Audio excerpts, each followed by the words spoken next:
Bonsoir, bienvenue dans la place de l'info. J'espère que vous allez bien.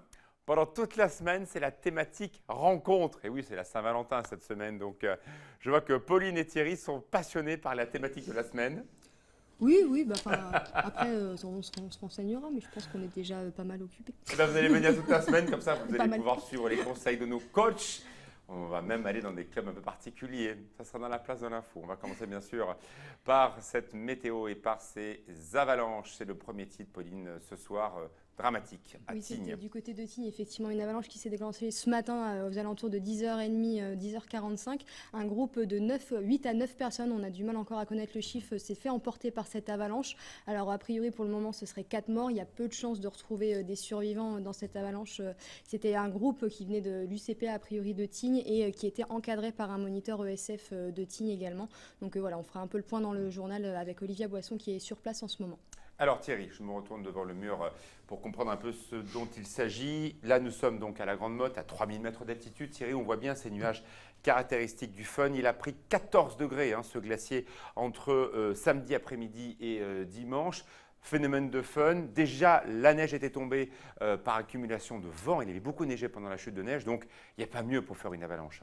Oui, en plus qu'on n'a pas eu de froid derrière Non. qui aurait stabilisé tout ça. Donc forcément, là, avec le redout, avec l'effet de fun, forcément, ça tombe. Vous savez qu'on en parle pour l'instant que d'un risque d'avalanche de 3 sur 5, qui n'est pas extraordinaire. Quand c'est un vrai risque marqué, c'est 4 sur 5. 3, pourquoi? Parce que c'est dans des pentes raides qui peut avoir une problématique.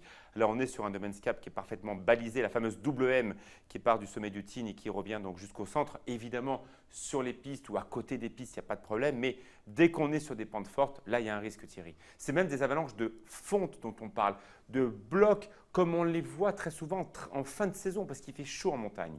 Oui, tout à fait. On est vraiment on est dans une configuration déjà de mois de mars, quoi. On a des températures dignes d'un mois de mars, quoi. Donc, Ça savonne, ça transforme. voilà, exactement. On va voir une autre photo. Ça a été très impressionnant également à Pras-sur-Arly, donc très beau domaine skiable, beaucoup moins haut qu'à Tignes, donc parfois on fait moins attention. Et là, c'est un homme du pays, on le connaissait très bien, je ne peux pas vous donner son nom pour l'instant malheureusement.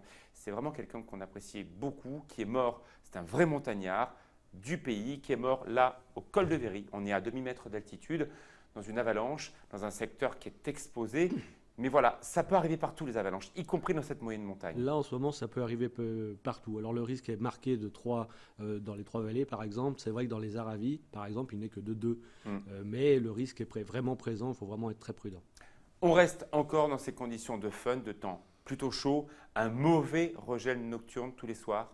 Oui, là, pendant un petit moment, Un petit moment. malheureusement. Deuxième titre, Pauline, que vous voulez développer, c'est évidemment la session budgétaire du Conseil Savoie-Mont-Blanc. C'était vendredi. Exactement, avec un budget de 22,2 millions d'euros. Alors il aura été question d'agriculture, de culture, d'enseignement et de tourisme. Rien n'a été voté pour le moment, mais Sébastien Germain fera le point sur justement tous ces investissements du Conseil Savoie-Mont-Blanc de son nouveau nom. Merci beaucoup à vous deux et on refera un point avec vous, Pauline, dans moins d'une demi-heure sur les dernières informations sur cette avalanche meurtrière à Tignes. Bienvenue dans la place de l'info.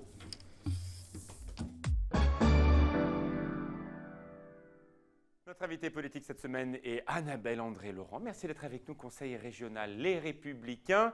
On va avoir plusieurs visages qui vont s'afficher devant nous. À vous de faire un commentaire libre. C'est votre tête de liste. Cette semaine, il y a donc une décision judiciaire très forte. Le parquet financier va très probablement mettre François Fillon en examen à 80 chances sur 100. Est-ce qu'il pourrait peut-être l'empêcher dans sa candidature présidentielle? On verra bien. Pour le moment, c'est notre tête de liste, choisie à plus de 3 millions de Français qui ont choisi François Fillon. À voir pour, je dirais qu'un mot, le meilleur projet pour redresser la France, les meilleures réformes. Vous y croyez toujours à l'hypothèse François Fillon? J'y crois toujours. Bon candidat, je vous disais, beaucoup de personnes sont mobilisées. Sur 2 dimanches de suite, près de 4,5 millions de Français. Il a été largement choisi par... c'est le candidat de la droite et du centre. Et surtout, c'est son projet que je soutiens, c'est son projet que je trouve le meilleur pour redresser notre pays. Et je crois qu'au-delà des personnes, au-delà des cabales, des campagnes médiatiques ou publiques, on va attendre, il faut à tout prix attendre ce que les magistrats vont dire, mais j'y crois encore. La justice veut aller vite et cette semaine décider ou pas de le mettre en examen ou pourquoi pas l'envoyer dans un procès expéditif.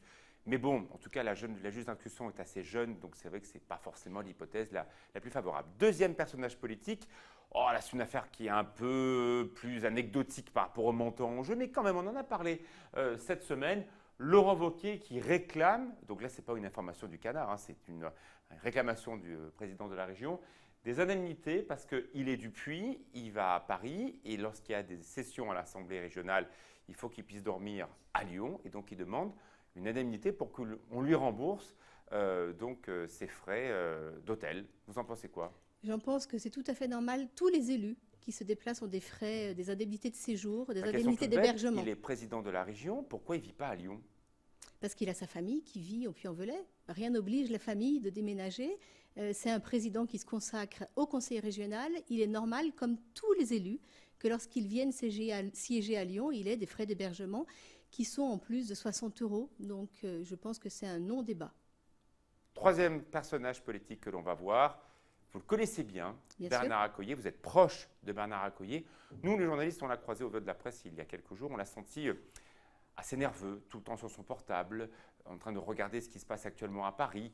On sent qu'il a plutôt confiance dans le projet d'agglomération d'Annecy, il s'est exprimé là-dessus. Mais voilà, c'est un élu qui est aujourd'hui à la tête ailleurs, clairement sur ce parti-là. Vous lui expliquez quand même un peu les dossiers locaux, qu'il ne faut pas qu'il lâche ça aussi? Alors je pense qu'il a une capacité et une connaissance du territoire qui fait qu'on n'a plus besoin de lui expliquer les locaux. Les dossiers locaux, il les connaît parfaitement. Il est passionné par la politique locale. Il a apporté les projets emblématiques d'Annecy et de sa circonscription. Il y a une élection législative qui va arriver dans quelques mois. Il faut faire campagne. Là, on sent qu'il est très accaparé par les dossiers d'un pays, les dossiers nationaux, mais il y a aussi une campagne à faire. Il est très sollicité par les dossiers parisiens, mais il est toujours sur le territoire. Tous les week-ends, il est là et il fait du terrain. Et c'est sa passion. Il vibre. Il aime sa circonscription. Il aime la Haute-Savoie plus que personne. Voilà, je connais aucun élu qui est autant passionné et qui fait autant de terrain. On continue les visages avec vos commentaires, Annabelle, André, Laurent, les femmes en politique. Angela Merkel est aujourd'hui en situation délicate. On ne pensait pas du tout arriver à cette situation. Le leader du SPD, Martin Schulz, est aujourd'hui en tête dans les sondages. Une femme forte qui porte les convictions européennes et qui peut-être serait battue. Oui, alors je pense qu'elle porte les conséquences de sa politique migratoire qui a été mal vécue, mal perçue par les Allemands. Donc je pense que c'est... Voilà. Et pourtant, c'est une femme de droite, conservatrice. Bien sûr. Donc proche, normalement, des idées des Républicains. Mais on sait aussi les problématiques qu'il y a eu à Cologne, entre autres, ou dans d'autres communes. Peut-être mal communiquées, peut-être mal expliquées. La présence des femmes en politique, là, elle est très forte. Il y a évidemment Theresa May en Grande-Bretagne. En France, la seule femme politique qu'on entend toute la journée, c'est elle. On va la voir, vous la connaissez. C'est Marine Le Pen qui est en campagne, qui était aujourd'hui à Nice. Finalement, ce parti que l'on critique de à peu près tous les mots est le seul qui met une femme à la tête d'une campagne présidentielle. J'allais dire une femme qui a hérité du parti de papa. C'est comme une femme. C'est quand même une femme, mais qui a hérité du parti de papa. Après, au-delà des personnes, moi, je vais revenir sur les programmes. Une femme ou un homme, le principal, c'est que les programmes permettent de redresser notre pays, c'est que les programmes soient porteurs d'idées, de réformes novatrices, de développement économique, d'intégration, de sécurité. Et ce n'est pas ce que Marine Le Pen propose. Donc même si je suis une femme, je privilégie quand même le programme et les idées à la personne. On vous retrouve dans quelques instants. La météo et on va parler de tourisme. À tout de suite. De retour dans la place de l'info. Thierry, la météo demain, ça donne quoi en ce mardi? Alors on a toujours ces remontées de sud qui vont encore nous embêter, un petit peu comme cet après-midi. Donc on va les garder demain. Ce sera un temps sec, on n'attend pas de précipitations, mais des passages nuageux. Ça monte bien en température, c'est déjà bien monté aujourd'hui. Alors aujourd'hui c'était très bizarre parce qu'il faisait 4 degrés dans le bassin genevois et dans le même temps, du côté de Moutier ou de Saint-Jean-de-Maurienne, il faisait 15-16 degrés. Donc on avait une très grande amplitude entre le nord et le sud. Ça va ça va devenir moins important sur les prochains jours. Tout le monde va avoir droit à sa douceur. Vous voyez, jusqu'à 13-15 degrés pour le reste de la semaine en région de plaine. Ouais, mais bon, ça ne plaît pas à tout le monde, ça. Non. Est-ce qu'il va neiger, Thierry? Non. Mais il y a encore de la neige. Il faut quand même le dire. Il y a encore les gens peuvent encore skier. Est-ce qu'on va bronzer? Bien sûr.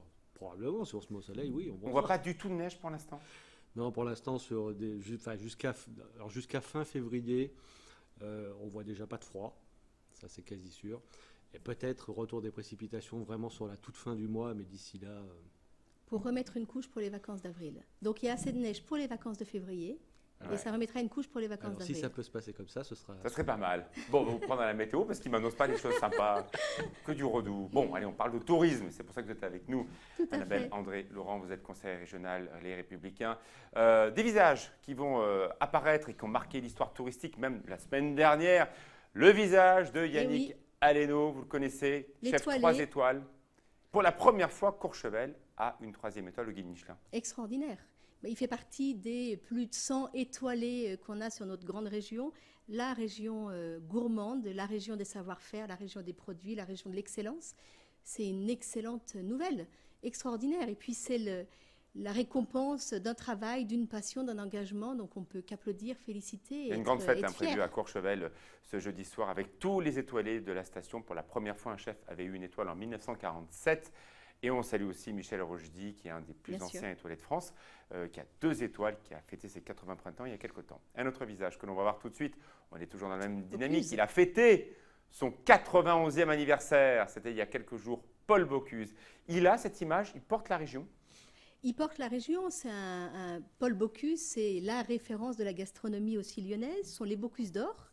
Il y a eu le CIRA, le Salon international de la gastronomie, de la restauration, il y a quelques semaines, avec le Bocuse d'or, les Bocuse d'or, qui est le concours international. Là, je crois qu'il y avait 24 chefs qui viennent du monde entier pour se battre sur un plat, une recette. C'est une référence, bien évidemment, c'est une personnalité, un ambassadeur de la région. Alors pour nous tous, est-ce que c'est la cuisine de Lyon qui doit irradier sur tous les départements de Rhône-Alpes où chacun a droit à son identité des volcans d'Auvergne et donc les fromages d'Auvergne? Thierry, les fromages d'Auvergne. Non, allez. C'est Thierry qui a d'Auvergne. Et les fromages savoyards. Oui, ceux-là, il n'y a aucun problème. Mais Val d'Aoste et Auvergne, je suis un peu fort. On pourrait faire un peu les fromages. On a des produits exceptionnels sur toute la région. On ne peut pas dire que... Alors, il y a la vallée de la gastronomie qui passe obligatoirement par Lyon, par Valence, mais on a des produits, des savoir-faire, des chefs qui sont sur chacun de nos départements. Alors évidemment, cette gastronomie, maintenant, elle s'est impliquée et invitée au plein cœur des territoires de montagne. Il y a beaucoup plus de restaurants étoilés, on va le voir dans la photo d'après, dans les stations que dans les villes. On prend l'exemple de Méribel, qui a eu une étoile, qui est une très belle station de Savoie-Mont-Blanc, alors qu'avant, il n'y avait pas de restaurants étoilés dans ces villages de montagne. Oui, parce que ça accompagne le développement touristique aussi. C'est un vrai impact. Les gens viennent pour l'hébergement, pour la restauration, pour nos produits. Donc, il est tout à fait logique que dans nos stations de ski, on ait aussi des étoilés. Le développement touristique, nous avons, sur notre grande région, on est la première destination de ski du monde. Mais est-ce que c'était peut-être pas justement l'erreur du passé, quels que soient les élus? On va avoir une photo de l'aéroport de Lyon où toutes les stratégies étaient finalement concentrées autour du développement de ce hub, cet aéroport qui fait 8 millions de passagers. Alors, on l'a vu la semaine dernière dans Débattez-vous, Genève, c'est plus de 16 millions de passagers. On avait l'impression que le comité régional tourisme Auvergne, à l'époque Rhône-Alpes, c'était surtout Lyon avant tout. Et puis après, nous, on récupérait des scories à droite à gauche, quoi. On ne peut pas se passer de l'aéroport de Genève. C'est, j'allais dire, le deuxième aéroport de notre grande région. Mais il faut aussi qu'on travaille avec l'aéroport de Lyon, qui est central au sein de notre grande région. On a ouvert de nouvelles destinations avec le Canada, avec la Russie. Si on veut que les touristes viennent chez nous skier, il faut les faire venir. Si on veut qu'ils viennent, il faut ouvrir de nouvelles lignes. Donc vous ne souhaitez pas que le tourisme soit géré comme beaucoup de choses d'ailleurs en France, tout est à Paris, puis nous on récupère des choses. Il faut que ça soit bien irradié sur le territoire. Il faut que ça soit bien irradié sur le territoire, c'est essentiel. Et ça nous permet de communiquer et de faire venir les gens facilement. C'est indispensable. Merci beaucoup Annabelle, André, Laurent d'être avec nous. La place de l'info, on va retrouver tout de suite Pauline, on va refaire bien sûr une mise au point sur cette avalanche meurtrière à Tignes. On a parlé également de celle de Pras-sur-Arly, c'était hier. Passez une belle soirée, on se retrouve demain, on parle des rencontres avec un Thierry Paul qui sera toujours en pleine forme.